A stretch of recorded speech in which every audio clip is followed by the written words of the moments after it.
আগের ভিডিওটাতে তোমরা গায়ে হলুদ পর্বটা দেখেই নিয়েছো। এবার এখানে ওর বৃদ্ধির কাজে বসা হবে, তাই এখানে আমাকে বলা হলো যে একটুখানি আলপনা দিয়ে দিতে। তো সেই কাজটাই আমি করছিলাম। আর দেখো ওর মা বাবা কাজে বসে পড়েছে, মানে বৃদ্ধির জন্য। আর পুচকেকে একদম রেডি করিয়ে নিয়ে চলে এসছে। ওকে এখন কী মন্ত্র পড়ছে, আর ঠাকুরমশাই মন্ত্র বলছে, আর ও হাসছে। ওকে তো মালা দিয়ে টোপর দিয়ে সব কিছুতে একদম নতুন বরের মতো সাজিয়ে দিয়েছে। আর মালা থেকে ফুল ছিঁড়ে মুখে দিয়ে দিয়েছে। আর এখানে ওর খাবার থালও সাজিয়ে নেওয়া হয়েছে। ওদের বাড়ির নিয়ম হচ্ছে প্রথমে পায়েস মুখে দিতে হয়, রুপোর কয়েনে করে পায়েস দিতে হয়। তো এই নিয়মটা আমি এখানে প্রথম দেখলাম। যাই হোক, যার যার বাড়ি তার আলাদা আলাদা নিয়ম, এক একটা বাড়ি, সেটা নিয়ে বলার কিছু নেই।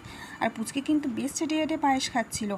এরপর হচ্ছে ওই একটা থালের মধ্যে পেন, বই সব কিছু নিয়ে ধরতে দেয় না, ও বই আর টাকাটা একসাথে ধরেছে। বইটা তো ভারী, তাই তুলতে পারিনি, টাকাটা নিয়ে মুখের মধ্যে।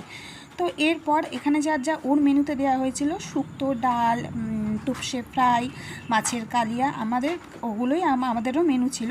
তখন কোনো ভিডিও করা হয়নি, তাই তোমাদের এখনই বলে দিলাম, মানে এত দেরি হয়ে গেছে তখন ভিডিও করতে ভুলেই গেছি।